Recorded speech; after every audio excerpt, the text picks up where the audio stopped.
Today we're going to talk about using compound sentences in our writing. Compound sentences can make your writing sound less choppy and more interesting.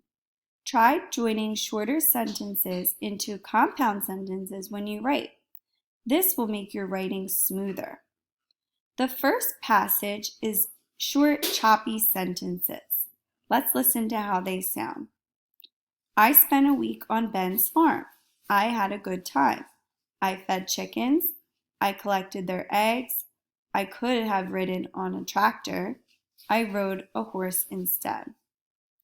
Let's see how combining these shorter sentences into compound sentences makes the writing more interesting and smoother. I spent a week on Ben's farm and I had a good time. I fed chickens and collected their eggs. I could have ridden on a tractor, but I rode a horse instead. In your writing, make sure that you're combining your shorter sentences into compound sentences when you write.